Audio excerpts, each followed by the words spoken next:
My only son stood by as his bride told me I was too unsightly for the wedding photos. Right as I was struggling to stand on my arthritic knees. The bridal suite at the St. Regis was a suffocating cloud of expensive lilies and aerosol hairspray. Outside the floor-to-ceiling windows, the city was a blurred gray morning. But inside, the light was a harsh, unforgiving yellow that caught every bead of sweat on my forehead. My fingers, stiff and swollen from the rain, fumbled with the clasp of the vintage lace shawl I had carried for 30 years. It was the same lace my husband had bought me in Paris. Intended to be my something old for this day. Clara didn't raise her voice. She didn't have to. She stood there in a swirl of ivory silk, looking at my reflection in the vanity mirror with a look of clinical detachment. She reached out, not to hug me, but to adjust a stray hair that had escaped my bun. Her touch as cold as a surgical instrument. "Eleanor," she said, her voice a calm, practiced melody, "we've spent 6 figures on the aesthetic of this day. The sage green of your dress, it just clashes with the champagne and rose palette. It's a distraction." I looked at Mark, my son. He was busy adjusting his cufflinks, his eyes fixed firmly on the polished floorboards. He didn't defend me. He didn't even look up. He simply nodded when Clara suggested that perhaps it would be better if I sat in the very back row, behind the floral pillars, or stayed in the catering kitchen until the professional photographers had finished their work.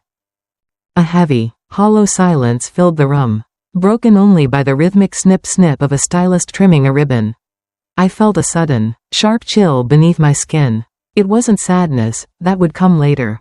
It was a terrifyingly clear realization. To them, I wasn't the mother who had paid for the venue or the woman who held the deed to the estate they planned to call home. I was a mismatched piece of furniture that needed to be moved out of sight. I folded the lace shawl, my hands trembling only slightly, and walked out into the corridor. If you've ever felt invisible in your own... The corridor outside the bridal suite was a long, silent stretch of patterned carpet that muffled the sound of my sensible heels. The air here was different, cooler, smelling of lemon polish and the faint, metallic tang of the air conditioning. I stopped for a moment, pressing my back against the cold wallpaper. My heart wasn't racing, it felt heavy, like a stone sinking through dark water. I looked down at my hands. The gold wedding band on my finger, thinned by decades of wear, felt tighter than usual. For 30 years, I had maintained the Thorne estate with a precision that bordered on obsession. It was a 1920s manor, all dark oak and stained glass, a place where the light filtered through the windows in dusty, amber shafts. I knew every creak in the floorboards and every secret of the plumbing. After my husband, David, passed away, that house became my lungs. I breathed through its history. And yet, standing in this modern hotel, I felt like a ghost haunting my own life. I walked toward the elevators, the soft hum of the machinery hidden behind the walls sounding like a distant, mechanical heartbeat. I remembered the day Mark brought Clara home. It was a rainy Tuesday. The smell of wet earth and lavender from the garden had filled the foyer. Clara had walked in, her eyes scanning the crown molding and the antique chandeliers not with admiration, but with a calculating hunger. She didn't see a home, she saw an asset. "It's so traditional, Eleanor," she had said, her voice dripping with a sweetness that didn't reach her eyes. She had touched a Ming vase I'd inherited from my mother, and the sound of her rings clinking against the porcelain made my skin crawl. That was the first micro-shift in power. I had laughed it off then, offering them tea in the parlor, thinking she was just overwhelmed by the scale of the estate. I didn't realize she was already mentally measuring the windows for minimalist drapes. As the elevator doors slid open with a soft chime, I caught my reflection in the brushed steel. I looked older than I felt. The sage green silk of my dress, the one Clara said, clashed, was the exact color of the moss on the north side of the estate's stone walls. It was a color of endurance. I reached the lobby, where the bustle of the wedding guests was beginning. The sound of clinking champagne flutes and forced laughter echoed off the marble floors. I saw my sister, Martha, waving from across the room. She looked at my face and her smile faltered. "Eleanor, why aren't you upstairs? The ceremony starts in 20 minutes. "I've been reassigned," I said, my voice steady, though my throat felt like it was lined with velvet. "Apparently, I don't fit the color palette." Martha's eyes widened, the light from the crystal chandeliers reflecting in her pupils. You're joking. You paid for the entire floral arrangement. You paid for her dress. It doesn't matter what I paid for. Martha, in the world Clara is building, I am a distraction. A smudge on the lens. I felt a shift then, a cold, quiet click in my mind. For months, I had been the supportive mother. I had signed the papers to sell my small rental cottage to fund their startup. I had humored their meetings with architects about the modernization of the estate's west wing. I had played the role of the receding tide, pulling back so their ship could sail. But as I stood in that lobby, the smell of expensive perfume and floor wax swirling around me, I realized that a tide that pulls back too far eventually returns as a wave. My mother always I didn't go to the back row. I didn't go to the kitchen. I walked to the hotel bar, ordered a glass of sparkling water with a twist of bitter lime, and sat by the window. I watched the rain start to smear the city skyline. The power balance in a family is a fragile thing. It's built on the assumption that the person who loves the most will also be the one who concedes the most. Clara believed her youth and her vision gave her the right to curate my existence. Mark believed my silence was a sign of weakness, a byproduct of my aging. They were both operating under a very specific set of assumptions. They assumed that because I was quiet, I was also finished. I pulled my phone from my clutch. The screen glowed, a small rectangle of blue light in the dim bar. I pulled up my email and scrolled to a draft I had prepared weeks ago, just in case. It was a message to my lawyer, Mr. Henderson. It wasn't a message of anger. It was a message of clarification.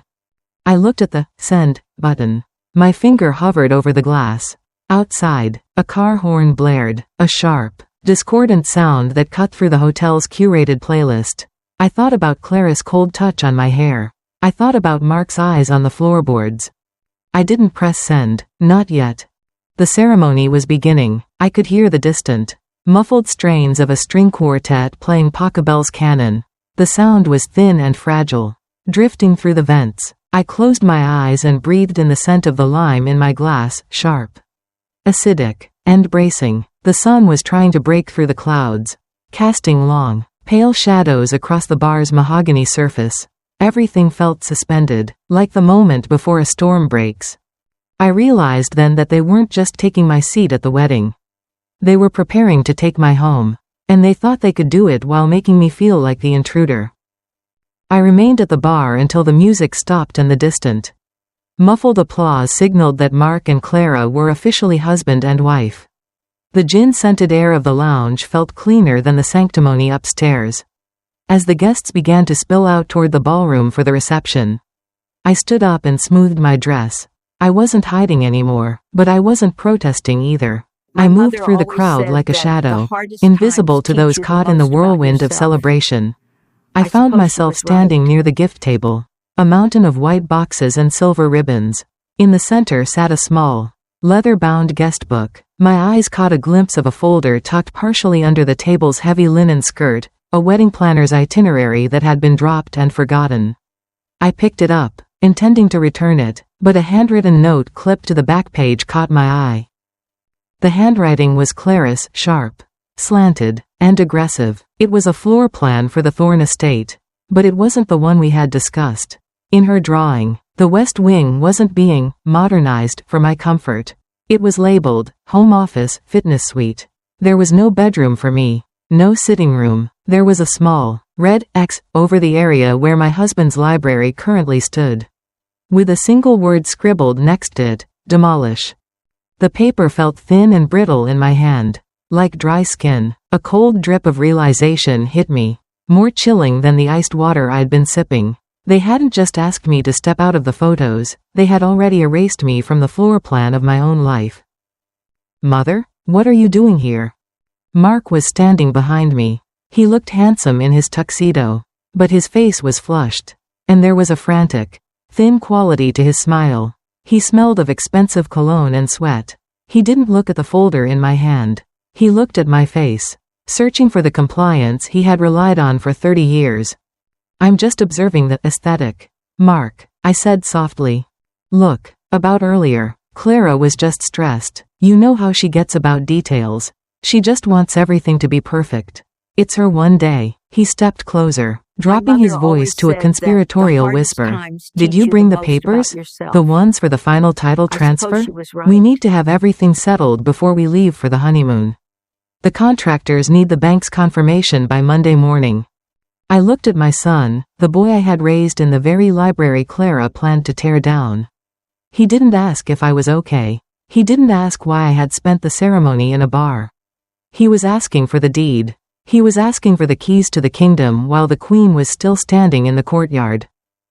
I have the papers in my purse. Mark, I said. It wasn't a lie. I did have papers, but I think we should wait until the morning. Let's not ruin the perfection of tonight with business. He let out a breath of relief, a sound that cut me deeper than any insult Clara could have hurled. He patted my arm, a dismissive, patronizing gesture, and leaned in to kiss my cheek. You're the best, Mom, truly. Clara will be so happy. He hurried away to join his bride on the dance floor. I watched them through the glass doors of the ballroom. They looked like a magazine cover, young, beautiful, and utterly convinced of their own importance. Clara caught my eye for a fleeting second over Mark's shoulder. She didn't look guilty. She looked triumphant. She gave me a small, tight nod, the kind a master gives to a servant who has finally learned their place. I walked to the hotel's business center. It was empty, smelling of toner and stale coffee. I sat down at one of the computers and opened the folder I had carried all day. Inside wasn't the title transfer Mark expected. It was the original trust document my husband had set up before his death. David had been a man of quiet foresight. He had loved Mark, but he had understood the volatility of youth. He had inserted a clause that I had almost forgotten, a dignity provision. It stated that the transfer of the estate to the next generation was contingent not just on my consent, but on the continued maintenance of the primary resident's standard of living and spatial autonomy. In simpler terms, if they tried to push me out, the house wasn't theirs to take. I looked at the X Clara had drawn over my library. I thought about the fitness suite that was meant to replace 30 years of memories. I felt a strange, terrifying calm settle over me. The receding tide was gone. The water was beginning to rise. I took out my phone and sent a single text to the contractor whose name I'd seen on Clara's floor plan. I knew him, he had done work for me years ago. This is Eleanor Thorne. Regarding the Monday morning demolition at the estate, access is denied. All permits are under review. Do not unload your equipment. Then, I turned off my phone. I didn't go home that night. I stayed in my hotel room, watching the lights of the city flicker like dying embers. I wondered if Mark would notice I wasn't at the farewell brunch. I wondered if Clara truly believed that a house was just wood and stone, rather than the spirit of the person who kept its heart beating. At 3 a.m., the silence of the room was interrupted by a faint, persistent scratching sound. At first, I thought it was a branch against the window, but then I realized it was my own fingernails tapping against the mahogany nightstand. I was waiting, not for an apology. I was waiting for the moment the world they had built on my back began to crack. The question wasn't whether I would fight. The question was, what would be left of my son once the facade of his new life was stripped away? The hotel room at dawn was filtered through heavy, velvet curtains, casting a bruised purple light across the unmade bed. The air was dry and tasted of recycled air and cold minerals. I sat by the window, watching the first few delivery trucks crawl like beetles through the city streets below. My mind, however, wasn't in the hotel. It had drifted back 2 years, to the first summer Clara entered the Thorne estate. I remember the smell of sun-baked boxwood and the sharp, acidic scent of the citrus fertilizer I had been spreading in the rose garden. I was on my hands and knees, my skin stained with rich, black soil, when Mark's car pulled up the gravel driveway. Clara stepped out, her white linen trousers pristine, looking at the sprawling stone manor as if she were an appraiser at an auction. The architecture is so imposing, she had said, shielding her eyes from the glare of the afternoon sun. She didn't look at the flowers I had spent decades nurturing, she looked at the roofline. Does it cost a lot to heat a place with ceilings this high? It seems so inefficient for a single woman. That was the first micro crack. It wasn't a direct insult, but a quiet questioning of my right to occupy space. At the time, I chose to see it as youthful pragmatism. I stood up, wiping my hands on my apron, the grit of the soil a grounding sensation against my palms. I felt powerful then, the mistress of a grand house welcoming a guest. I didn't realize that in Clara's mind, I was already a tenant who had overstayed her lease. By the second month of their engagement, the power dynamic shifted further. Hidden under the guise of family bonding, I remember a rainy afternoon in the library. The room smelled of old paper, cedarwood, and the faint, sweet smoke of the fireplace. It was my husband's sanctuary. Clara had brought a stack of interior design magazines and spread them across the mahogany desk, the same desk where David had drafted the blueprints for half the town's civic buildings. "Mark says you're worried about the upkeep of the West Wing," she whispered, her voice sliding through the quiet room like a silk thread. She wasn't looking at me, she was circling the room, her fingers trailing over the leather-bound spines of David's collection. "He's so concerned about your knees, Eleanor. He thinks all these stairs are becoming a burden." She stopped in front of a glass-fronted cabinet containing David's vintage drafting tools, brass compasses and silver rulers that still caught the dim firelight. "We were thinking," she continued, "that if we took over the management of the estate, we could convert this room into something more functional. A place that generates energy, rather than just storing the past." The sound of the rain against the leaded glass windows suddenly felt louder. A rhythmic drumming that mirrored the pulse in my temples. She wasn't asking, she was planting a seed of doubt, making my own home feel like a trap.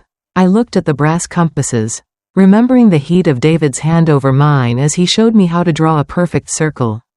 Those tools weren't storage, they were the bones of our life together. But I stayed silent. I believed that sacrifice was the currency of a mother's love. A week later, a new piece of information surfaced that I chose to ignore. I had walked into the kitchen to find Mark and Clara looking at a bank statement. The kitchen always smelled of rosemary and roasted chicken in the evenings, the scent of stability. But that night, the air felt thin. "The startup needs more capital, Mom," Mark had said, not looking me in the eye. He was tapping a pen against the granite countertop, a sharp, metallic click that set my nerves on edge. "Clara's father is willing to match whatever we put in. If we sell the rental cottage in the village, we can clear the debt and start the renovations on the estate's east wing. It's an investment in the family's future." I felt a coldness settle in my stomach, like a draft under a locked door. The cottage was my safety net. The small house David had bought so I would always have an independent income. Selling it meant I was tethered entirely to the estate, and to them. "Is that what you want, Mark?" I asked. He finally looked up. There was a flicker of something in his eyes, guilt, perhaps, or maybe just the exhaustion of being caught between two worlds. But then Clara stepped into the light. She placed a hand on his shoulder, a gesture of possession that felt like a closing of ranks. "It's the only way to make the Thorne estate viable for the next generation, Eleanor," she said, "unless, of course, you'd rather see the house fall into disrepair while you hold onto a tiny cottage you never even visit." I signed the papers the following Tuesday. As the ink dried on the parchment, the smell of the village lawyer's office, stale coffee and old carpet, seemed to stain my clothes. I had given away my exit strategy. In that moment, the balance of power tipped irrevocably. I was no longer the provider, I was the dependent. Or so they thought. Now, sitting in the hotel room, the purple dawn has turned into a pale, watery yellow. The city is waking up. A low roar of engines and distant sirens rising through the glass. I look at my suitcase, sitting neatly by the door. Inside is the leather folder with the original trust. I think about the dignity provision. I think about the way Clara looked at my husband's library as if it were a pile of trash. They believe that because they have my signature on the sale of the cottage, they have the keys to my soul. They haven't realized that while I gave them the fruit, I still own the roots. The silence in the room is heavy, broken only by the hum of the mini fridge and the occasional thump of a guest in the hallway. I realize now that every micro shock, every comment about my knees, Every efficient suggestion was a brick in the wall they were building around me. But walls can be torn down. I pick up the hotel phone and dial the number for the estate's groundskeeper. Silas. He has worked for me for 20 years. He is the only one who knows where the original master keys are hidden, the ones that bypass the smart locks Clara had installed last month. Silas? I say, my voice sounding older, raspier in the morning light. It's Eleanor. I need you to do something for me before the wedding party returns. There is a pause on the other end of the line. I can hear the wind whistling through the trees at the estate. A wild, lonely sound. Anything, Mrs. Thorne, Silas replies. The renovation equipment, I say, my eyes fixed on the pale yellow light on the wall. I want it moved, not to the driveway. I want it moved to the far meadow, past the creek. And Silas, tell the security team that the owners will be delayed indefinitely. I hang up the phone. My heart is still heavy, but the weight has shifted. It is no longer the weight of a victim, it is the weight of an architect. I wonder what Clara will say when she finds the gates locked. I wonder if Mark will finally look at the house and see his mother. Or if he will only see the aesthetic he helped destroy. The hotel's breakfast buffet was a desert of white linens and silver chafing dishes when I finally ventured down. The smell of burnt toast and industrial-grade orange juice hung in the air. A stark contrast to the garden-fresh breakfasts I used to prepare at the estate. I chose a corner table, shielded by a large monstera plant. My phone remained off, but my mind was active, replaying the months leading up to the wedding, the months where the modernization of my life became a systematic dismantling. There was one afternoon in particular, 3 months ago, that I had filed away in the back of my mind. The air had been crisp, smelling of fallen oak leaves and the first hint of winter frost. I was in the attic, searching for a box of old photographs, when I heard voices drifting up through the floor vents.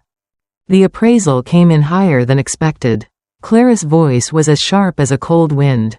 Once we clear out the west wing and finish the glass extension, the property value will jump another 30%. It's a gold mine, Mark. We're sitting on a gold mine. It's a home, Clara. Mark's voice was muffled, hesitant. My mother still lives here. She occupies it, Clara corrected him, and I could almost hear the shrug in her tone. But she's not utilizing it. Keeping that library is like keeping a mausoleum. If she really loved you, she'd want us to have the equity. She'd want us to have the liquid capital for the business. Besides, she'll be much happier in a managed suite once she realizes how much work the new layout is. Managed suite. The words felt like a physical blow. A sudden drop in temperature that made my breath hitch. They weren't just renovating, they were prepping the house for a sale or a high-end lease. And they were prepping me for an assisted living facility. I stayed in the attic for an hour after they left, sitting on a dusty trunk. The smell of mothballs and old papers surrounding me. I realized then that my son wasn't just being led by Clara. He was a silent partner in my obsolescence. He hadn't corrected her when she mentioned the managed suite. He had simply let the silence hang there. An admission of agreement. That was the micro shock that changed everything. It wasn't the wedding photos or the decor comment. It was the realization that my son viewed my existence as a hurdle to his equity. I remember the following week. Clara had brought over a financial advisor, a young man with a blindingly white smile and a suit that cost more than my first car. He sat at my dining table, the one David had polished every Christmas, and spread out a series of colorful graphs. He spoke about asset diversification and downsizing for dignity. We're just looking out for your long-term comfort, Eleanor, he had said, his voice dripping with professional empathy. I had noticed a small detail then. On the corner of one of the documents was a sticky note. Written in Clara's hand, meant for Mark. It said, "Get her to sign the power of attorney before the wedding. It'll make the transition easier." I had felt a surge of cold, calculating power in that moment. I didn't get angry. I didn't confront them. I simply smiled, offered them more tea, and told them I'd think about it.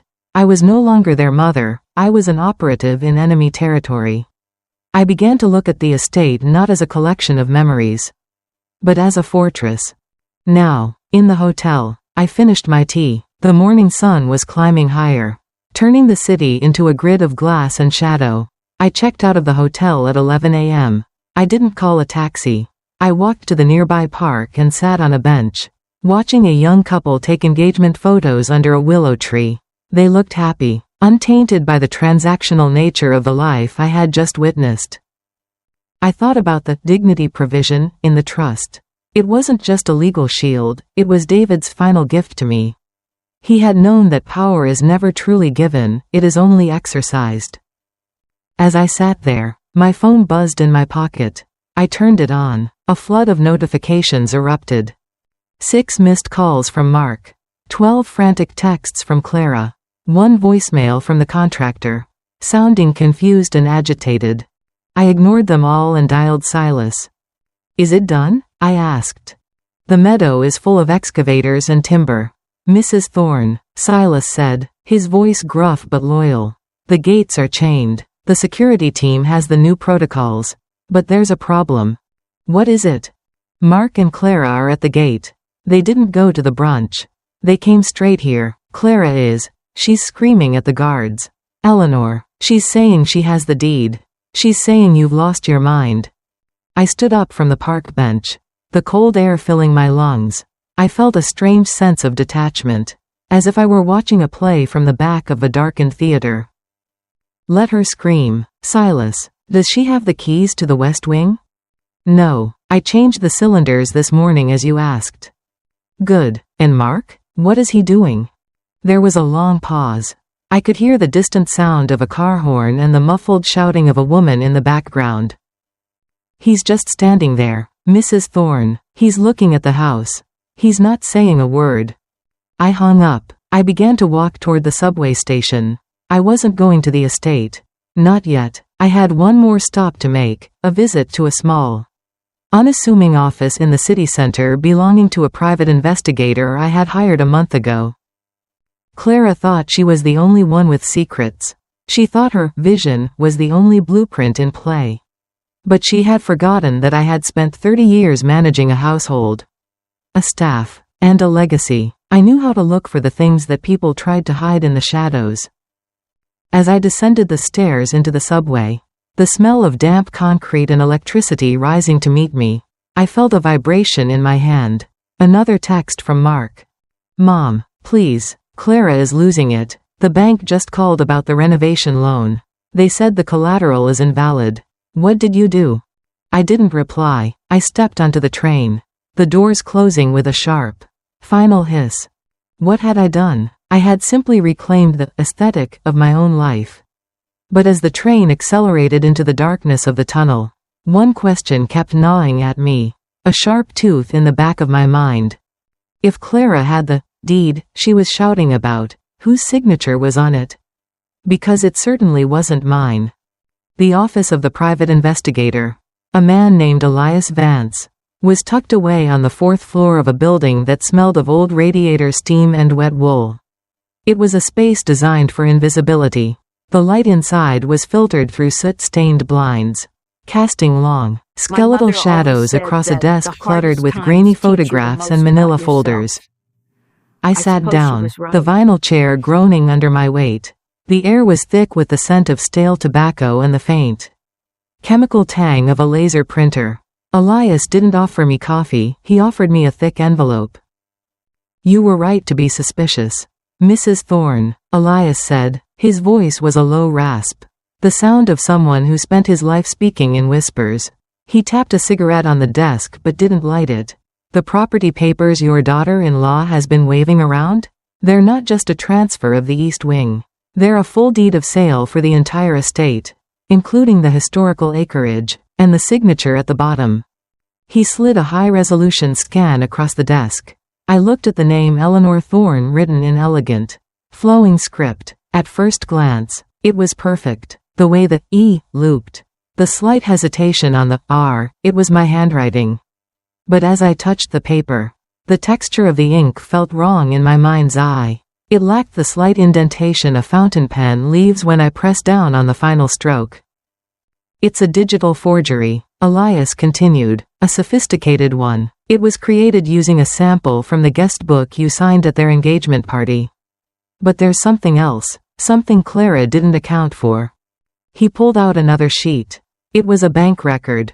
The loan she took out for the renovations. It wasn't a business loan.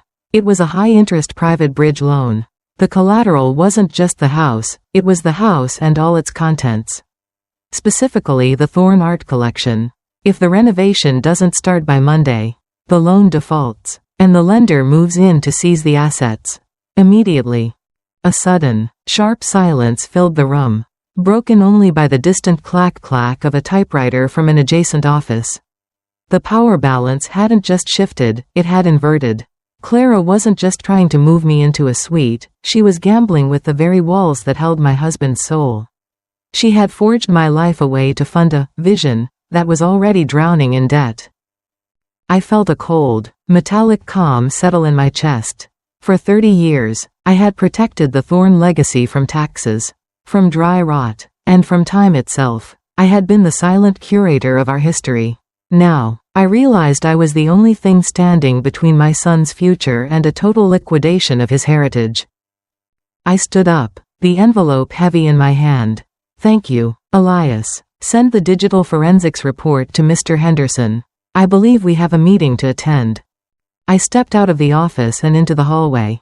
The elevator was out of order, so I took the stairs. The sound of my footsteps on the metal risers was sharp and rhythmic, like the ticking of a countdown. When I reached the street, the wind had picked up. It carried the smell of impending snow, a crisp, ozone scent that cleared the city's grime from my lungs. I called a car. I didn't give the driver my home address. I gave him the address of the bank that held the collateral for Clara's loan. As the car wove through the afternoon traffic, I looked out at the city. People were rushing, heads down, absorbed in their own small dramas. They saw an elderly woman in a sage green dress staring out the window. They didn't see the woman who was about to dismantle a forgery with a single phone call. I thought back to the wedding. I remembered the way Clara looked in her ivory silk, the image of purity and success. I remembered the way Mark looked at her, his eyes full of a desperate kind of love that made him blind to the predatory nature of her ambition. He thought he was building a kingdom. He didn't realize he was standing on a trapdoor, and Clara's hand was on the lever. The car pulled up to the glass and steel monolith of the bank. I walked into the lobby, the air-conditioned chill hitting my skin like a slap. I didn't go to the tellers. I went straight to the office of the senior loan officer, a man I had known for 20 years. Eleanor, he said, rising from his chair with a look of genuine concern. I saw the alert on the Thorn account this morning. I tried to call you, but I was occupied. Arthur, I said, my voice as steady as a surgeon's hand. I laid the forgery on his desk. I believe there has been a misunderstanding regarding the collateral for the renovation loan. Specifically, the fact that I never signed this document. Arthur's face went pale. He adjusted his glasses, leaning in to look at the signature. The silence in his office was profound. The kind of silence that precedes a landslide. If this is forged, Eleanor, the loan is fraudulent. The bank has to freeze everything.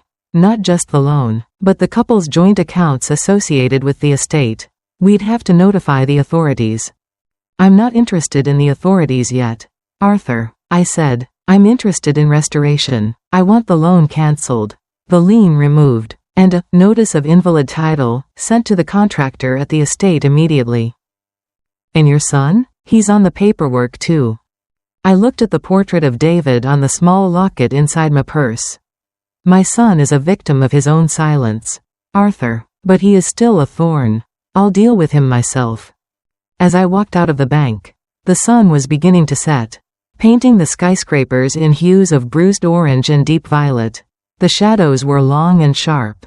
I felt a strange, detached lightness. The house was safe, the collection was safe, but the family was a ruin. I checked my phone one last time before heading to the estate. A text from Mark had arrived 5 minutes ago. Mom, the bank just froze our accounts. Clara is hysterical. She's saying you're trying to destroy us. Where are you? I didn't answer. I watched a single snowflake drift down and land on my sleeve. A perfect, fragile crystal that vanished the moment I breathed on it. Everything they had built was just as fragile. I hailed a taxi for the long drive back to the Thorne estate. It was time to face the architects of my obsolescence. The taxi ride back to the Thorne estate felt like a journey through a cooling landscape.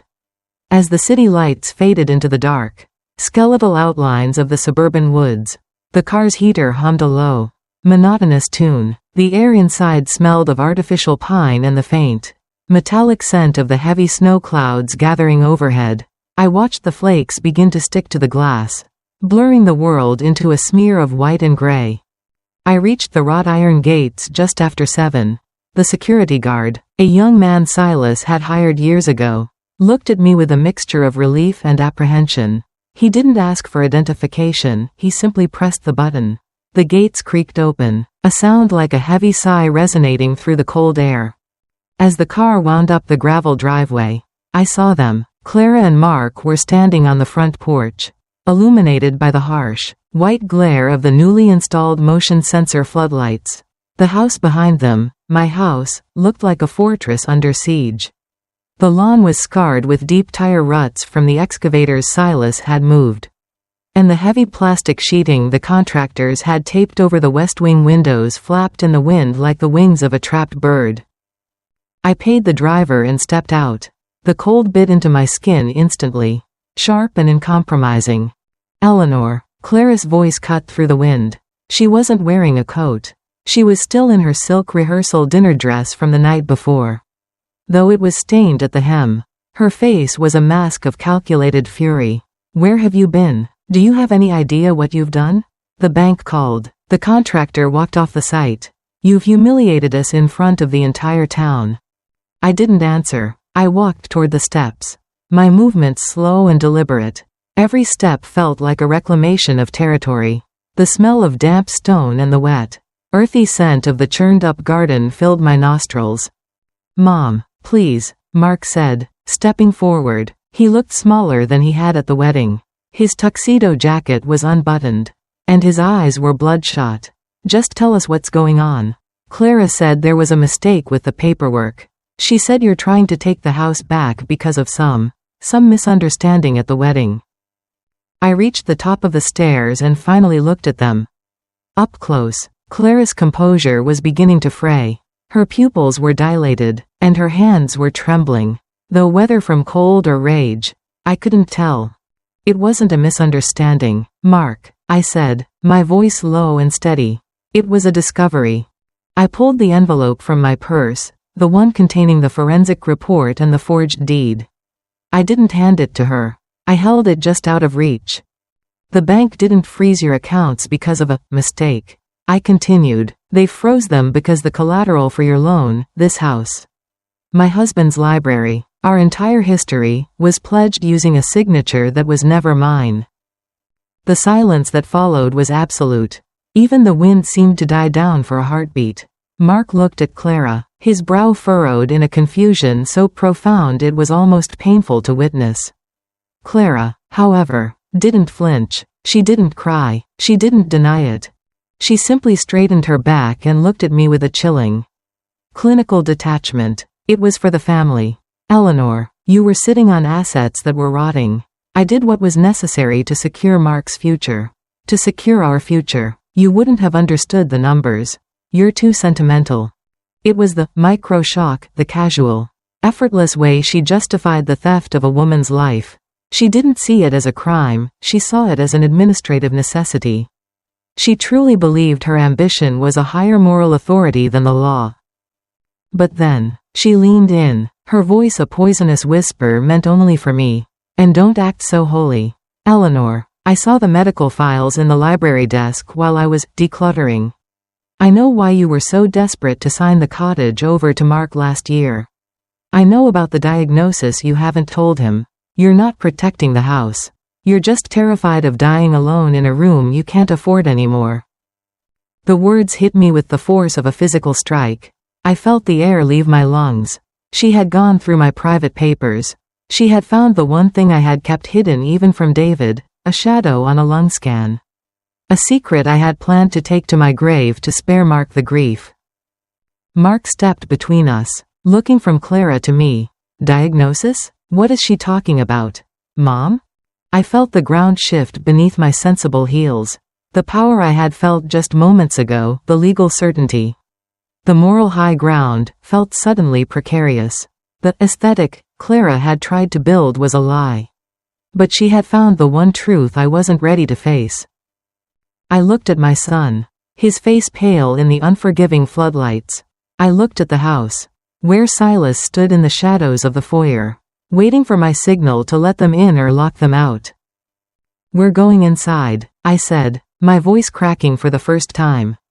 I turned the key in the heavy oak door. The house was cold. The heat had been turned down to save money for the renovation.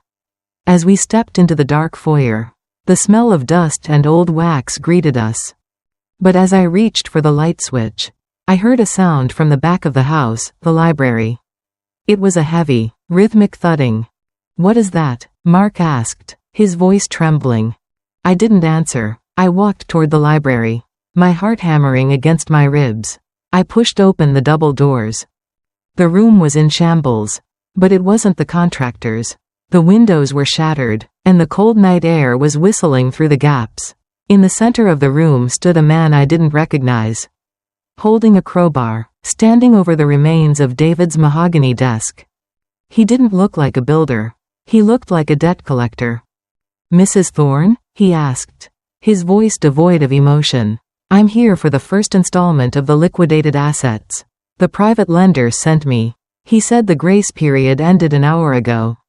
I looked at Clara. Her face had gone completely white, a ghostly pallor that matched her wedding dress. She hadn't just forged my name, she had invited a predator into the house before the ink was even dry. The question wasn't just how I would save the house. The question was, who else had Clara sold my life to while I was busy folding my lace shawl? The library, once a cathedral of silence and leather-bound wisdom, now smelled of shattered timber and the metallic tang of cold winter air blowing through broken glass. The man with the crowbar didn't flinch when I turned on the lights. He stood there with a clipboard tucked under his arm, looking at David's mahogany desk, now split down the center, as if it were merely a pile of firewood. The desk was listed as a primary asset in the collateral schedule. The man said, his voice flat, professional, and utterly devoid of pity. Item 42, late 19th century mahogany. The lender has a buyer lined up for the salvageable parts. A sharp, physical ache bloomed in my chest. I remembered David sitting at that desk. The smell of his pipe tobacco, cherry and vanilla, mingling with the scent of old paper. I remembered him tracing the curves of the wood, telling me that as long as this desk stood, the family's foundation was solid. Now, the foundation wasn't just cracked, it was being liquidated. Clara made a small, choked sound. She took a step toward the man, but her silk heels slipped on a piece of shattered glass, the crunch echoing like a gunshot in the cavernous room. You can't be here, she hissed, though her voice lacked its usual bite. The grace period, the bank, we were supposed to have until Monday. The loan was triggered the moment the bank flagged the title for fraud. Mrs. Thorne, the man replied, finally looking at her. Default is immediate in cases of misrepresentation. Your grace period died when your mother-in-law walked into the bank this afternoon. The power in the room shifted with a visceral shudder. Clara, the architect of this modern vision, was suddenly small, her white silk dress looking like a tattered shroud in the harsh light. Mark was looking at the broken desk, then at Clara, then at me. His face was a map of collapsing certainties. He had built his new life on a floor he didn't realize was made of glass. Mom, Mark whispered, his breath hitching. The loan, she told me it was a standard development credit. She said you knew. She said the desk was being moved for restoration. I didn't look at him. I couldn't. Instead, I looked at the man with the crowbar. Who is the lender? A private equity group, Mrs. Thorne, Vanguard Restorations. They specialize in distressed historical assets. I knew the name. They weren't restorers, they were vultures. They bought old estates, stripped them of their architectural history, and sold the remains to the highest bidder. I felt a surge of adrenaline, not the hot fire of rage, but the cold, focused precision of a survivor. "Silas," I called out. Silas stepped out of the shadows of the doorway. He was holding a heavy iron key, the key to the estate's main electrical vault. "Yes, Mrs. Thorne? The man is a trespasser. He is acting on a fraudulent contract. Call the sheriff's department, but tell them to wait at the gate. First, I want you to bring the dignity provision folder from my safe."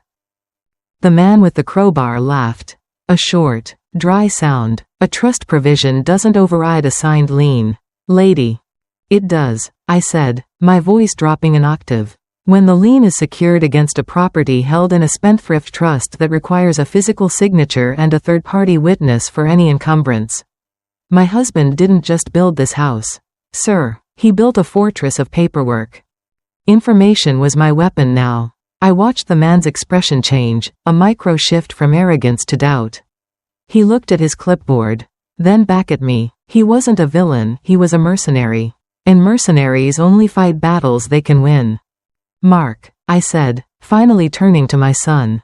"Go to the kitchen. Bring me the tea set. The silver one." "Mom, what?" "Now, Mark, we are going to have a conversation. And Clara, you will sit in the corner chair. The one that hasn't been appraised yet."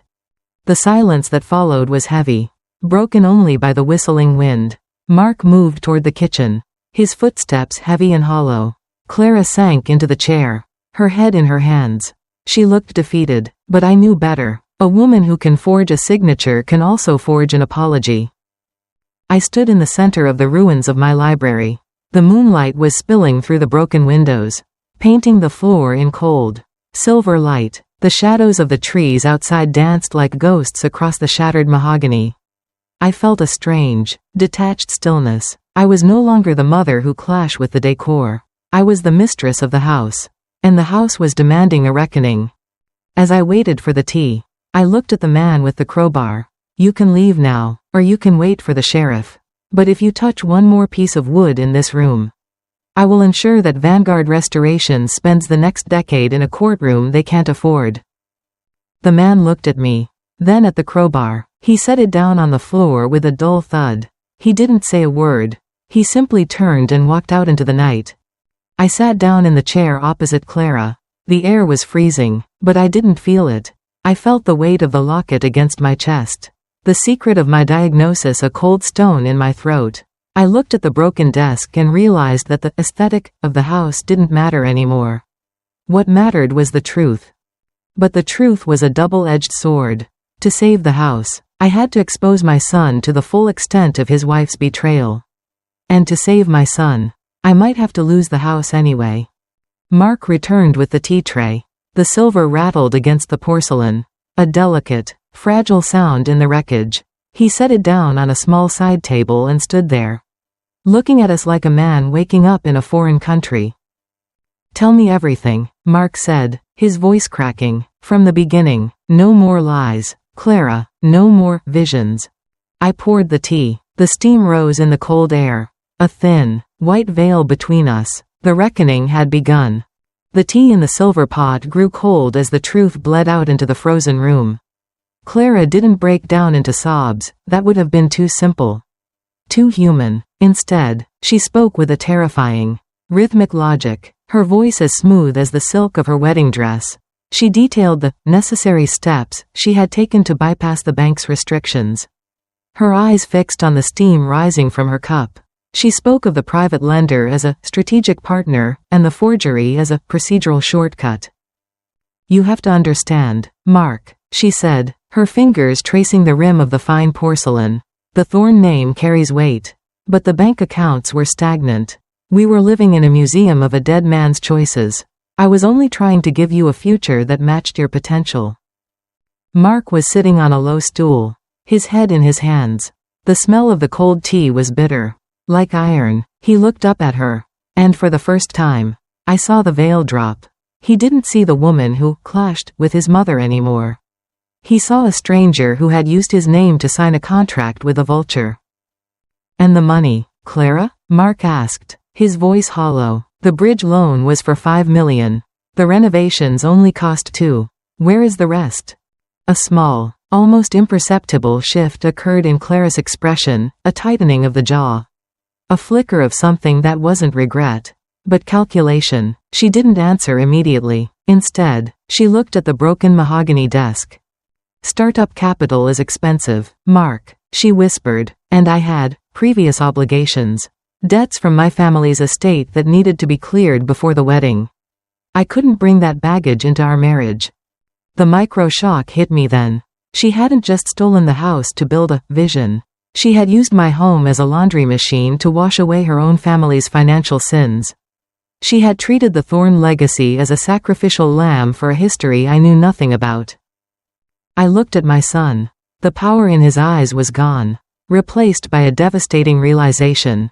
He had married a ghost story. He had invited a predator to the altar. I'm calling the police, Mark said, his hand shaking as he reached for his phone. If you do, Clara said, her voice dropping to a whisper that carried the weight of a threat. The loan defaults instantly. The house is gone. The art is gone. And Eleanor, do you really think her heart, or her lungs, can handle a criminal trial? Look at her, Mark. She's already fading. I felt the weight of my diagnosis, the shadow on the scan, press against my ribs. Clara was using my mortality as a bargaining chip. She was banking on the fact that I loved Mark more than I loved justice. And she was right. I stood up, the movement slow and painful. The cold in the room was absolute now. The wind from the broken windows scattering the ashes in the fireplace across the floor. The police will wait, I said. For now, Silas has changed the locks on every door except the west wing. Clara, you will stay there tonight. Mark, you stay in your old room. Tomorrow morning, we meet with Mr. Henderson. Mom, we can't just go, Mark, I said, my voice leaving no room for argument. I need to speak to the house. They left the library, their footsteps echoing on the hard wood until the house fell back into its heavy, oppressive silence. I sat alone among the ruins of David's sanctuary. I looked at the shattered desk and the broken glass, feeling the cold air settle into my bones.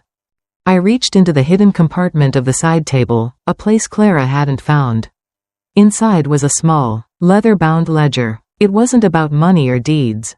It was a diary David had kept in the final months of his life. I opened to the last page. The ink was faded, the handwriting shaky. Eleanor, the boy is weak, but his heart is good. Protect the stone, but let the wood burn if you must. Some legacies are built on secrets that are meant to stay buried beneath the foundation. Beneath the entry, there was a hand-drawn map of the estate's cellar, with a mark near the original stone pillar of the 1920s foundation. There was a word scribbled next to it, underlined 3 times, the third option.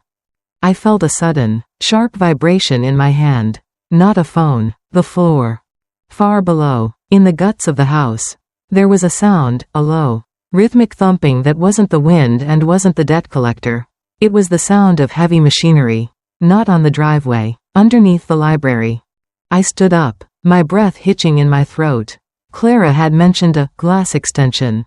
But the permits hadn't been approved. Yet, the sound was there, deep and invasive. I walked to the cellar door and pulled it open.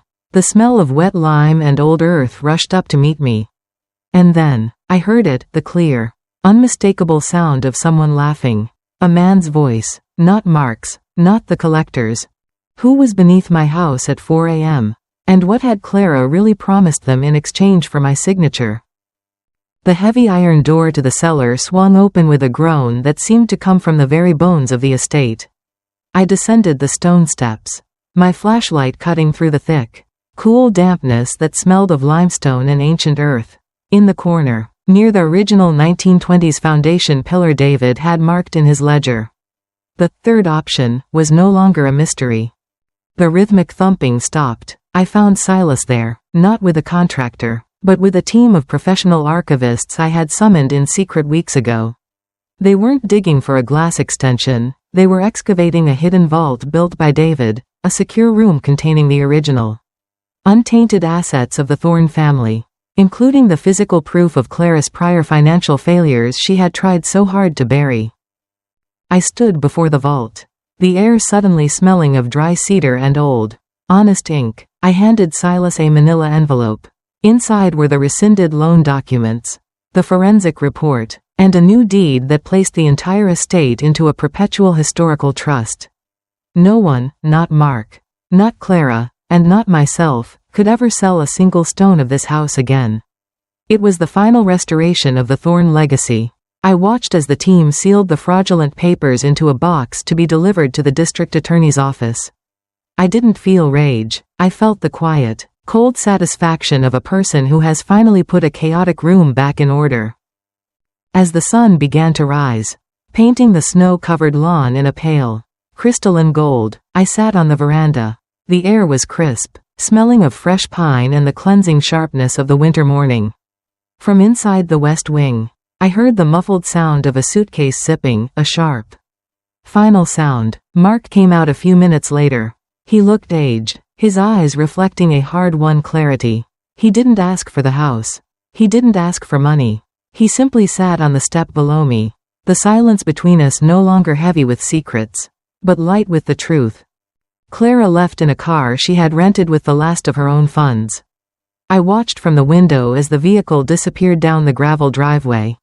I didn't need to see her face to know her vision had turned into a ghost. Later that week, the news reported on the collapse of Vanguard Restorations, following a series of fraud investigations triggered by a confidential historical trust.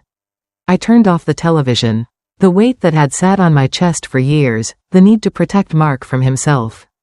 The fear of my own fading health, had evaporated. The house was quiet now. Not a lonely quiet, but the peaceful stillness of a library after the last guest has left. I walked through the west wing, opening the windows to let the winter air wash away the scent of Clara's perfume. I felt my breath come easy for the first time in years. My diagnosis remained, a shadow on a screen, but it no longer felt like a prison. I had reclaimed my dignity, and in doing so, I had given my son the only gift that mattered, a life built on solid ground. Justice is sometimes slow, but it gives you back your breath. If you were in my place, would you stay silent to keep the peace, or speak up to protect your dignity?